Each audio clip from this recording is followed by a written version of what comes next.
Thank you, Mary. So, can you imagine being Peter, James, or John on that particular morning? And I'm saying some morning, that day, and having that experience. Put yourselves in their shoes or sandals or whatever they were wearing as they hiked up the mountain behind Jesus.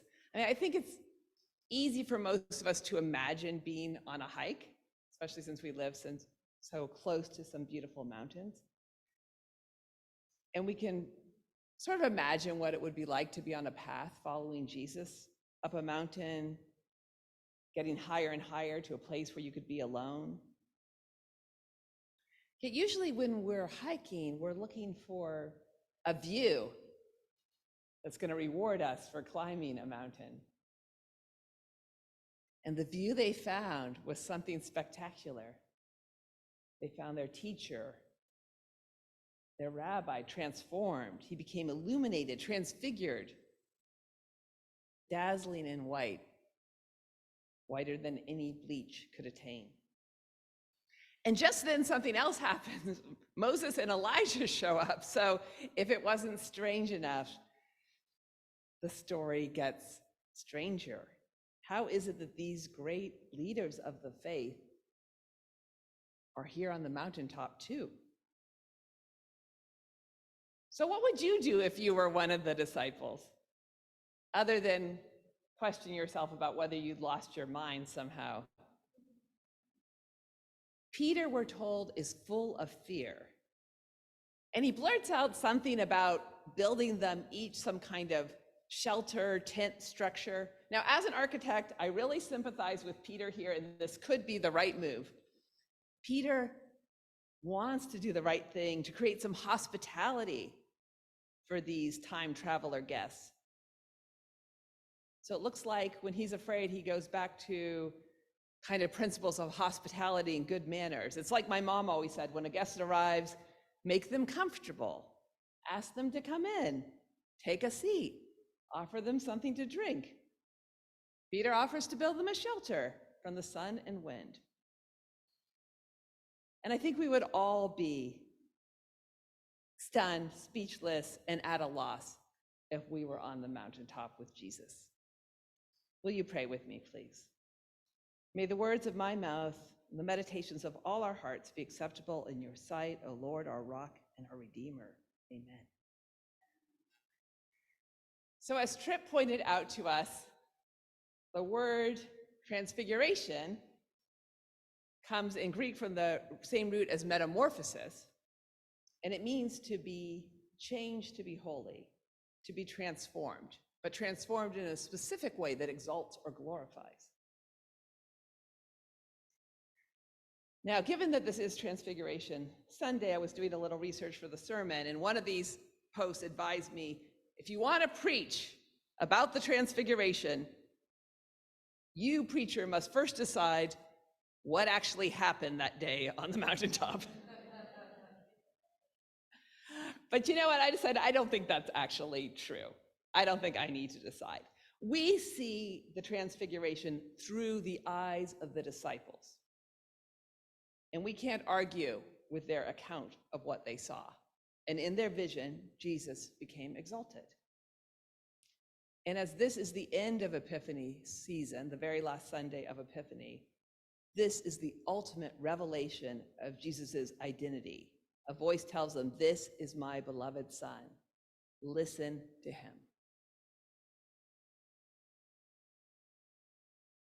The disciples have been to the mountaintop and seen with eyes of love and understanding and some trepidation just who Jesus is. Now, the disciples' vision on the mountaintop is akin to an experience that perhaps we've all had once or twice in our lifetime if we're lucky.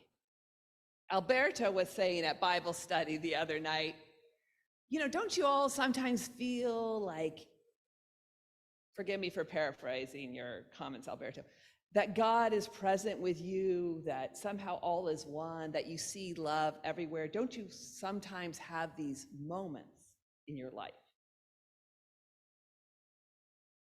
But that sense never seems to last. I think Alberto used the word fleeting. These are fleeting experiences when we catch a glimpse of the truth, when we see what is most often obscured from our vision.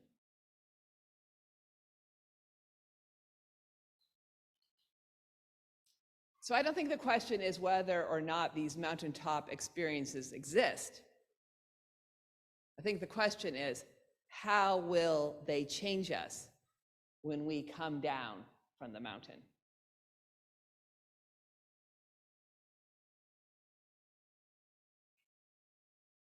Scientists tell us that most of the light in the world is invisible.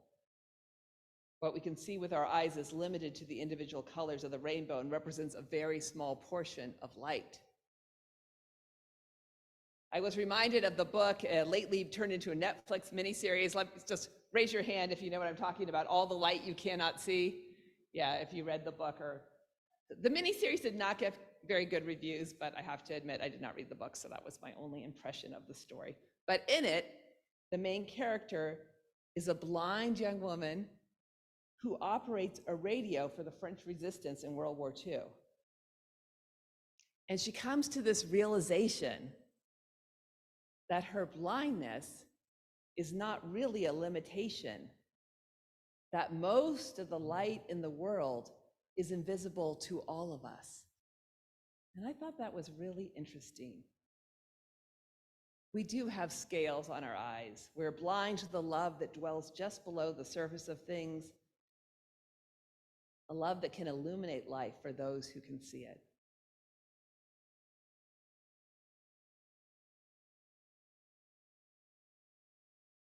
So I'm sure each of you may have had an experience where seeing the exact same situation was transformed by the way you were seeing it. And I thought about the Transfiguration story in that sense, about something within the disciples as what was in their vision. And it seems like this energy of love is in everything.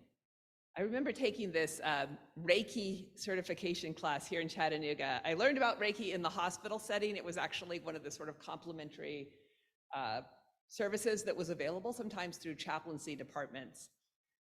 So it is a kind of laying on of hands where you don't actually touch someone sometimes, but bring energy into your hands and bring that to a person in need of healing.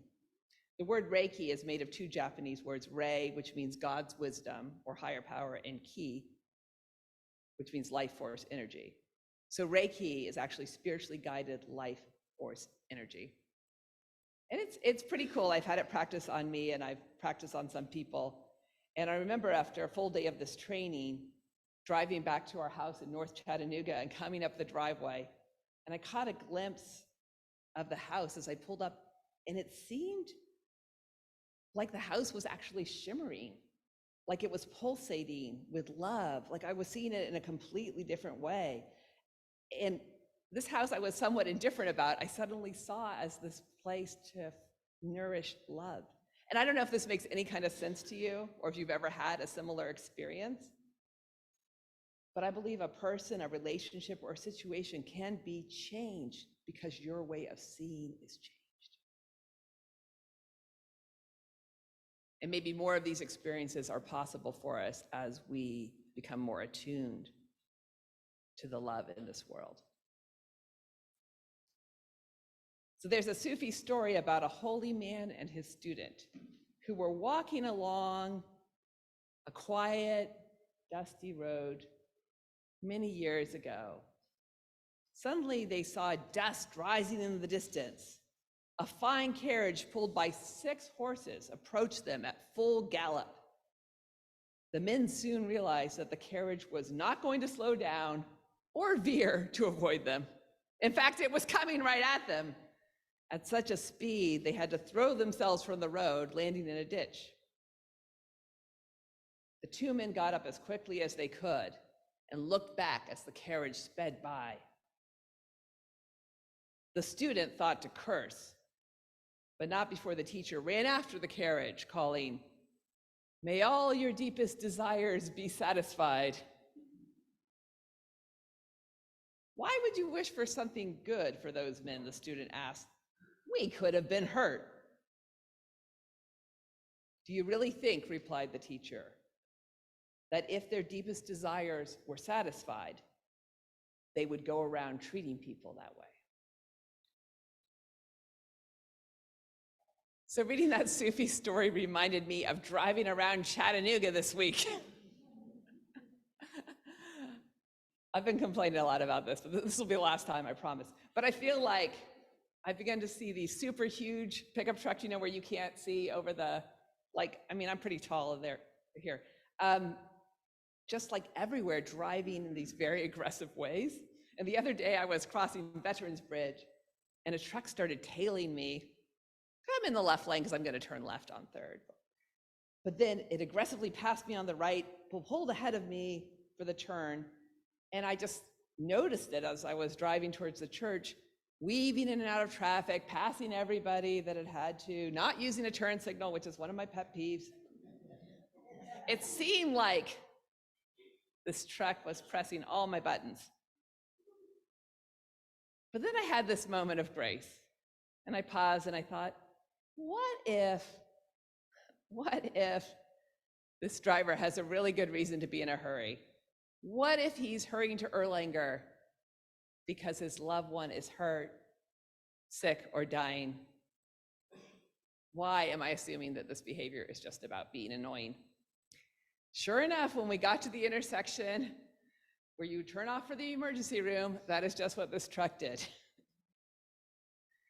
And it made me realize, how would I see things differently if I only saw with love?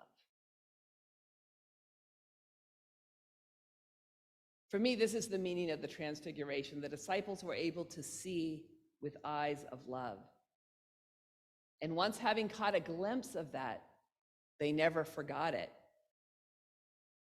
And Peter must have retold his story throughout his life to anyone who would listen, because it shows up in 2 Peter, which was written 100 years later, recalling the Transfiguration as a transforming moment. The author of 2 Peter writes, when the voice said, "This is my son," we are ourselves heard this voice from heaven while we were with him on the mountaintop.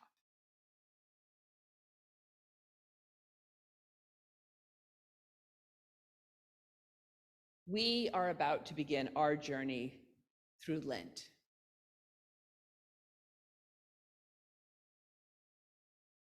One story about Jesus says that when people would curse him or berate him, he would respond with love and prayer only. And the disciples would ask, how can you always respond with love? And reportedly, Jesus answered, I can only spend what is in my purse. In other words, I can only give what I have. And what I have is love. So what is in your purse? What are you carrying with you?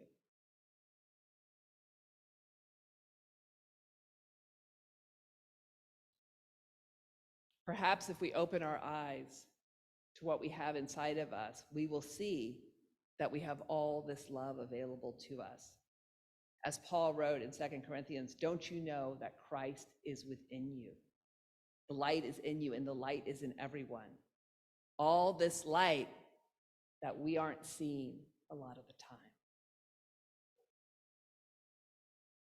So as we enter the season of Lent on Wednesday, what will you bring with you? What will you let go of? May each of us find a way to bring love. Amen.